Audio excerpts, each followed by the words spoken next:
9, 8, 7, 6, 5, 4, 3, 2, 1, 0. Plus 5 seconds. Lift off normal. P1 tracking. P3 tracking. Plus Magnificent lift off of PSLV C-57 with Aditya L1 on board.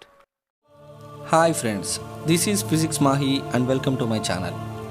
ఈరోజు మనం rocket working గురించి పూర్తిగా డీటెయిల్డ్గా తెలుసుకుందాం.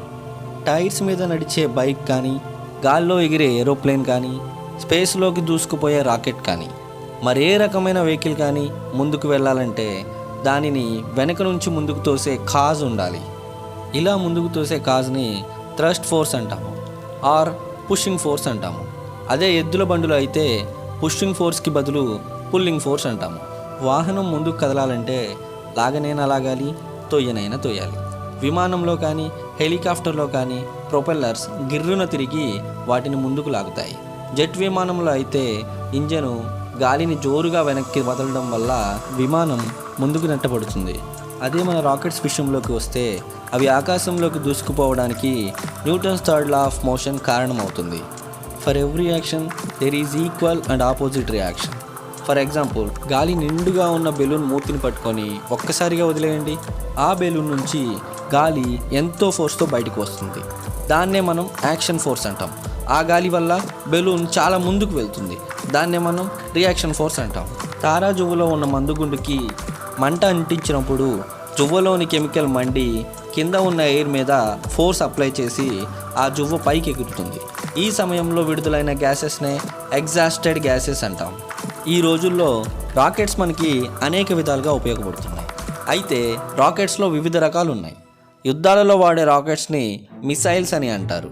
అదే artificial శాటిలైట్స్ని ఆర్బిట్స్లోకి ప్రవేశపెట్టడానికి ఉపయోగించే రాకెట్స్ని లాంచ్ వెహికల్స్ అంటారు.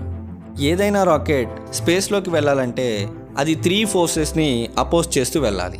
ఆ 3 ఫోర్సెస్ ఏంటంటే, మొదటిది గ్రావిటేషనల్ ఫోర్స్, రెండోది ఎయిర్ రెసిస్టెన్స్ ఫోర్స్, మూడోది ఎస్కేప్ వెలాసిటీ. గ్రావిటేషనల్ ఫోర్స్ అంటే ఏదైనా బాడీని ఎర్త్ మీద నుంచి పైకి విసిరేసినప్పుడు దానిని కిందకి లాగే పుల్లింగ్ ఫోర్స్ ఒకటి ఉంటుంది.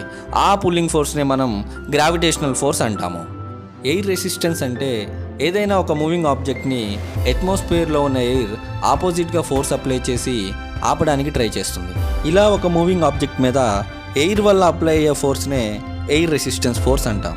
ఇక ఎస్కేప్ వెలాసిటీ అంటే ఏదైనా ఒక బాడీ మన ఎర్త్ గ్రావిటీని సైతం తప్పించుకునేంత స్పీడ్తో వెళ్తే దాన్ని ఎస్కేప్ వెలాసిటీ అంటాం. మన ఎర్త్ ఎస్కేప్ వెలాసిటీ వచ్చేసి 11.2 km/s. అంటే ఏదైనా ఒక బాడీ మన ఎర్త్ గ్రావిటేషనల్ పుల్ని తప్పించుకుని వెళ్ళాలంటే అది సెకండ్కి 11.2 కిలోమీటర్స్ వెళ్ళాలన్నమాట. న్యూటన్స్ థర్డ్ లా ప్రకారం రాకెట్స్లోని హై ప్రెషర్స్తో ఉన్న హాట్ గ్యాసెస్ కింద వైపుకు వెళ్ళడం వల్ల రాకెట్స్ పైకి వెళ్తాయి.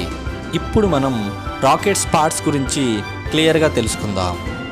ఇదే మన రాకెట్ యొక్క బ్లూ ప్రింట్. మొట్టమొదటిగా పేలోడ్. ఇందులోనే స్పేస్లోకి తీసుకెళ్లే శాటిలైట్స్ని కానీ, ఆస్ట్రోనాట్స్ కానీ అండ్ అదర్ యూస్ఫుల్ సబ్స్టెన్స్ అన్నింటినీ ఇందులోనే ఉంచుతారు. నెక్స్ట్ పార్ట్ వచ్చేసి గైడెన్స్ సిస్టమ్. దీంట్లో రాకెట్ నావిగేషన్ గురించి ఉంటుంది. అంటే ప్రజెంట్ రాకెట్ ఏ పాత్లో ఉంది, ఎక్కడ ఉంది, ఎటువైపు వెళ్ళాలి, ఈ పనులన్నీ గైడెన్స్ సిస్టమే చూసుకుంటుంది. మూడోది వచ్చేసి ఫ్యూయల్ ట్యాంక్. ఇందులోనే రాకెట్ కదలడానికి అవసరమైన ఫ్యూయల్ ఉంటుంది. హైడ్రోజన్, కిరోసిన్ లాంటి వాటితో ఎక్కువగా రాకెట్ ఫ్యూయల్ని తయారు చేస్తారు. Next oxidiser tank. ఇందులో లిక్విడ్ ఆక్సిజన్ ఉంటుంది. ఆక్సిజన్ మంట ఎక్కువ మండడానికి ఎంతగానో ఉపయోగపడుతుంది. Next combustion chamber. ఇక్కడే ఫ్యూయల్ బర్న్ అవుతుంది. చివరిగా నాజిల్. ఇందులో నుంచే హై ప్రెషర్డ్ గ్యాసెస్ బయటకు వెళ్తాయి. ఇప్పుడు మనం రాకెట్ ఇంజిన్ వర్కింగ్ గురించి చూద్దాం. ఫ్యూయల్ ట్యాంకర్లో ఉన్న ఫ్యూయల్ని, ఆక్సిజన్ ట్యాంకర్లో ఉన్న ఆక్సిజన్ని చాలా లో టెంపరేచర్ అండ్ హై ప్రెషర్స్తో ఉంచుతారు. ఫ్యూయల్ ట్యాంకర్ అండ్ ఆక్సిజన్ ట్యాంకర్కి ఉన్న పైప్స్ ఆ రెండింటిని కంబషన్ ఛాంబర్లోకి తీసుకెళ్తాయి.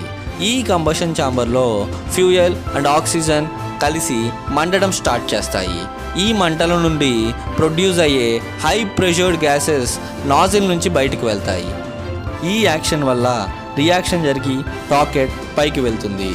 రాకెట్స్ వెయిట్ 200 టన్స్ నుంచి 3000 టన్స్ వరకు ఉంటాయి, based on which type of purpose that rocket used for. Total వెయిట్స్లో 3% liquid fuel, 20% liquid oxygen and payload 4% weightage ఉంటుంది. మిగిలిన వెయిట్ అంతా రాకెట్ పార్ట్స్ మీద డిపెండ్ అయి ఉంటుంది.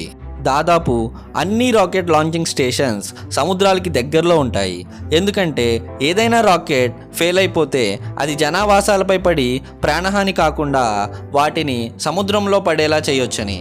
రాకెట్స్కి మెయిన్ ఇంజన్తో పాటు ఇంకో సబ్ ఇంజన్ అండ్ బూస్టర్స్ కూడా కనెక్ట్ అయి ఉంటాయి.